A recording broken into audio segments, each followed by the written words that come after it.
This is Tales of Swordfall.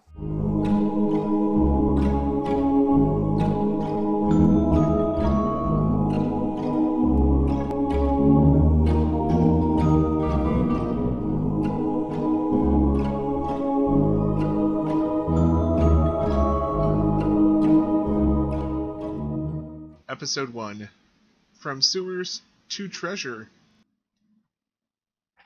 Stu is in the sewer and has beguiled the kind of stupid pirate men. Which we kind of figured out they're pirates by now, so yeah. So there's a locked door in front of you.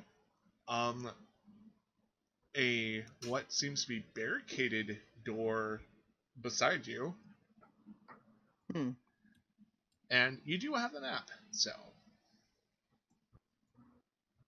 I have a what? A map? Oh, that's right, I have a map. Yes. So if I look at my map, where am I on this map that I'm looking at? So you are in the northern portion. Okay. Let me actually check your map. And you're by the area that says blocked and gets locked. Okay. Yeah, got it. Okay.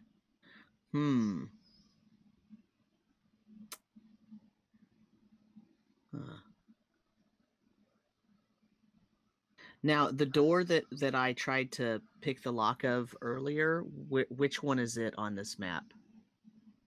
Is it one of the gets locked ones? Yep, it's one of the gets locked ones. Okay. Can I try to repick that or try again to pick that? Yes. With my newly broken picks, unfortunately. I was going to give you advantage, but since they're broken, I'm just going to have you do a regular roll. Yeah, that's fine.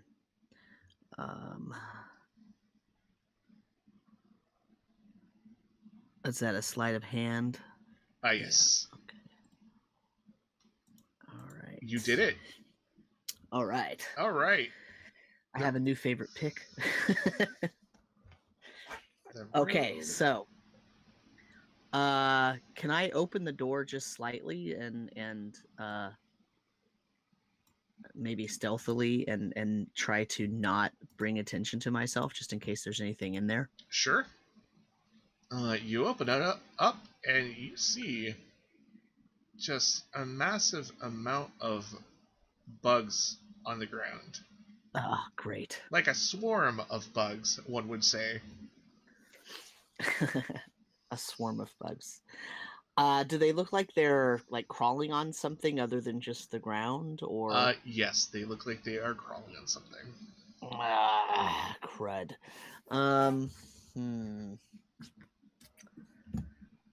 Oh boy. Let's see. Now, are these sort of normal bugs that I would have run into previously in the sewers, or? Oh yeah, these are your standard horrible, kind of bitey, roachy guys. Okay. So let's see. I think I'm gonna.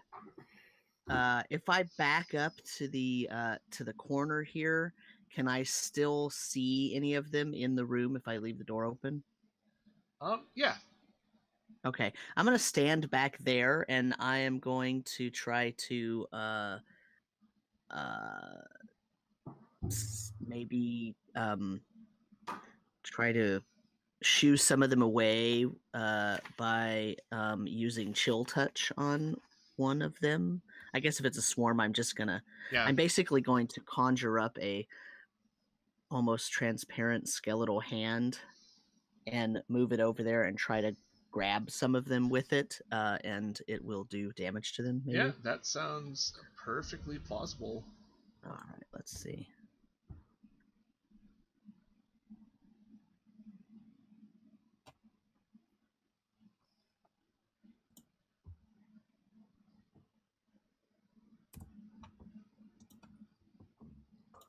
Ooh.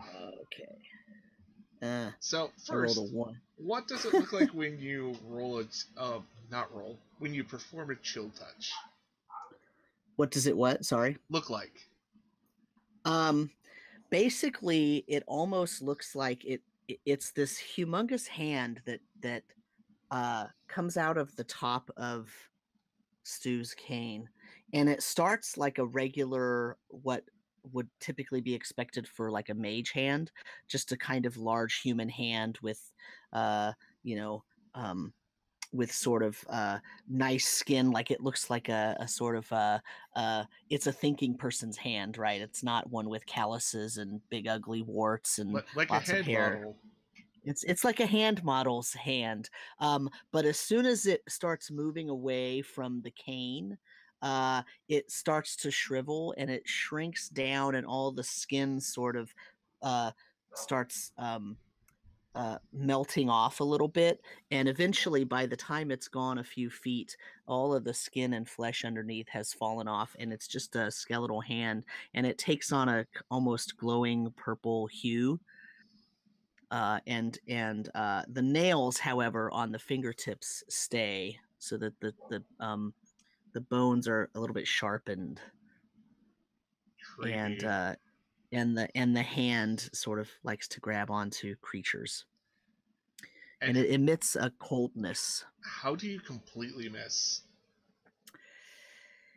I think it's that I'm trying to really not injure them. I'm just trying to kind of scare them away, and I think I'm being a little too careful with it. So I'm not really, I'm not really touching them. Maybe that's what made me miss, is I'm trying to be too careful, because I just want to shoo them away. I didn't really want to hurt them, but didn't work. Yeah, well, you didn't hurt them, but your intention of shooing them away kind of works. Oh, good. But they kind of split up in two different swarms now. Damn. Okay. So can I see what they were crawling on? Oh yeah, when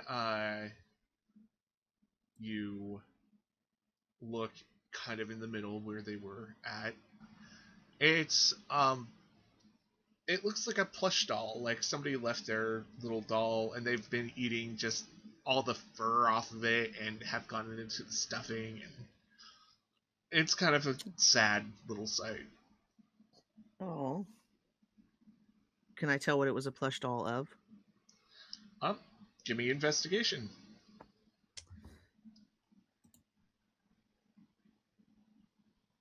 Another thing I'm not good at.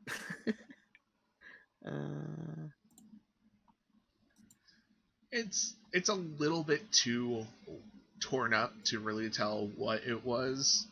Okay. But if you kind of piece together in your mind, it could have been a kobold. Oh. Like a really cartoonish, cute-looking kobold, maybe. Okay. Let me think about that. That's kind of creepy. Little creepy. Yeah. But yeah, now you have two swarms to deal with. Great.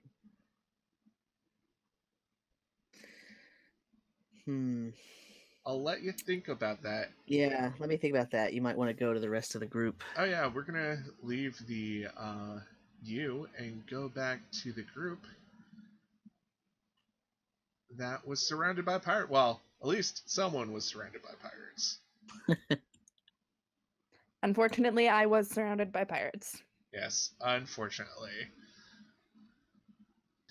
So Ray, are you watching this event go down? I am watching with very interested, but I'm not approaching. Even after someone pulls out a knife and a gun? Nope, not yet. I'm waiting for them to move. Alright. So Ray, you're still surrounded. No one seems to be paying any attention. And it almost looks like if the vendors close by were paid off to just ignore what's happening. Lovely. People look at you, but they kind of just divert their attention somewhere else. And they start to move with you down to the south. I follow. I go, but I want to keep my eyes out for any faults in their formation, any possible ways to slip out. I'm not going to take any yet. I just want to be aware of them. All right. Yeah, they seem to be like just kind of randomly surrounding you, kind of taking turns in front and in back. Okay. Can I tell where they're taking her? Kind of. You know that they're going to the south, and since you do have the hunter's mark on one of them, I believe it is this guy. Yeah, the red guy.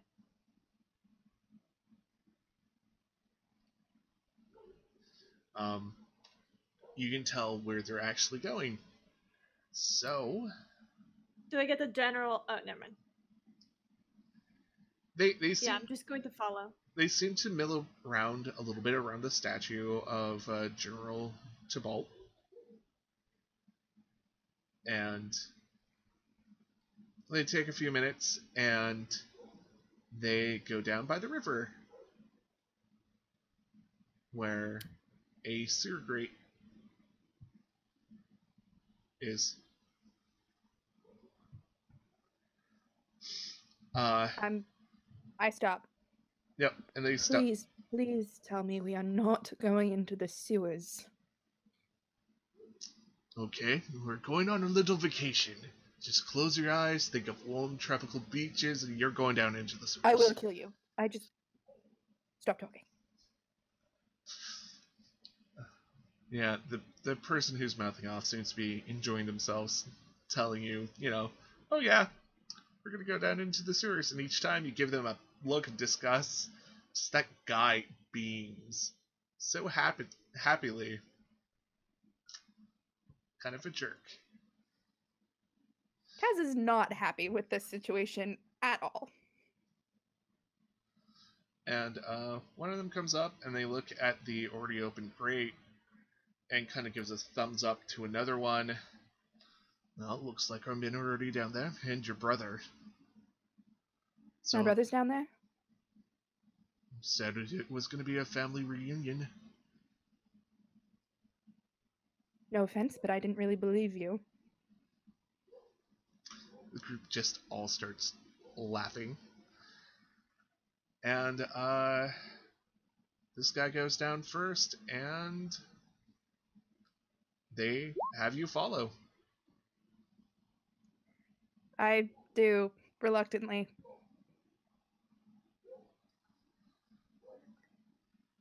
Who is the last one to go down? You're Hunter's Mark, man. Before he goes down there, can I come up behind and grapple him? Yes, you can. How exciting. Am I already down, or would I notice this happening? You would already be down. Already down. Oh. Well, nice. Let's see if I can beat that. Can I just have him go unconscious? Or no, never mind. You can. I'll just grapple him. I'm gonna say you can do whatever you want to him. Okay, so I come up behind, chokehold, lock, and just take him back behind the stall and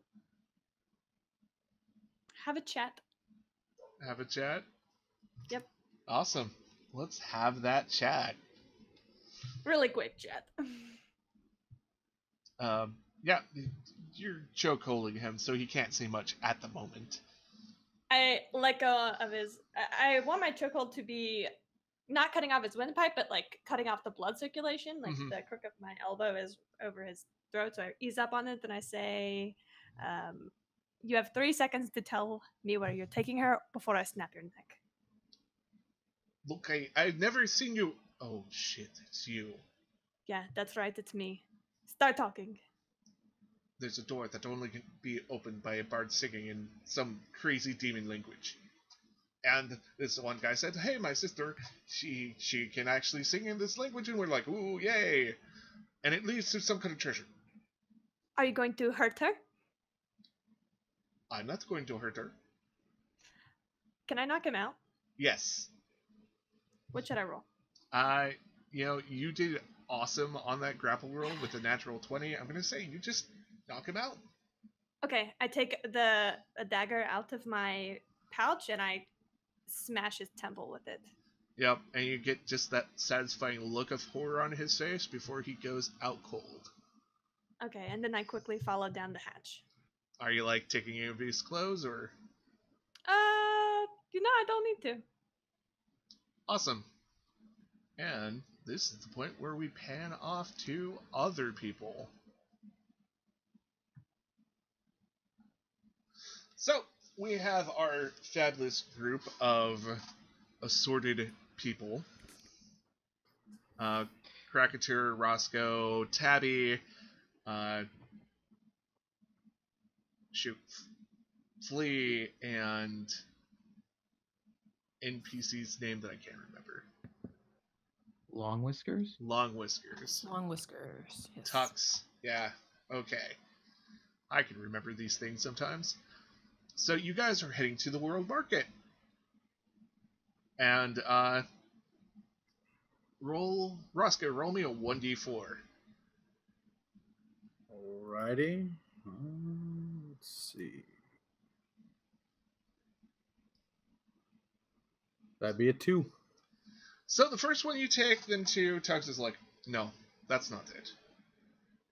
And looks over at Tabby to see if she would confirm. That does not appear to be the same crate in my vision. And then you guys travel a little bit longer, and you guys are at the one. Tux confirms, Tabby confirms. The Tux looks down at the open grate. Looks like somebody has been here. It appears there has been a few that has come this way.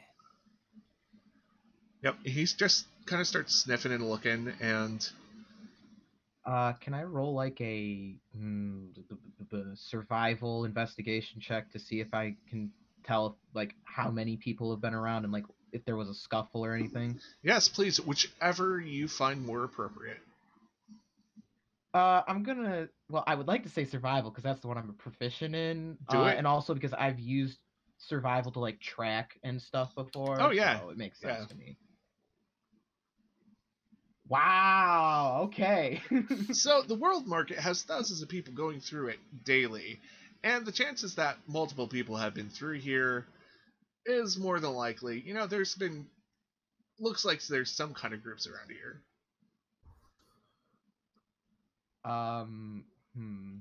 So Krakatur kind of starts looking around, gives one of those inquisitive, puzzled looks, and just kind of shrugs and goes, nothing really.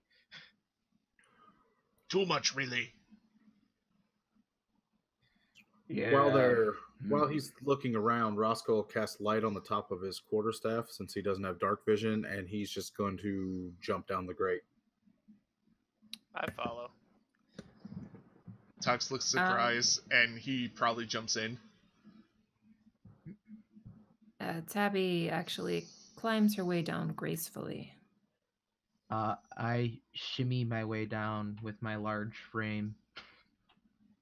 Do you think that the staff with the beacon on the front would be a good idea? Oh, I think it's a terrible idea. I can't see without it, so unless one of you's got to go first. Might Stu be able to hear this shimmying and activity? Oh, we're about to get to Stu, because guess what? You guys aren't exactly in the same timelines. Stay tuned for the next part of this episode.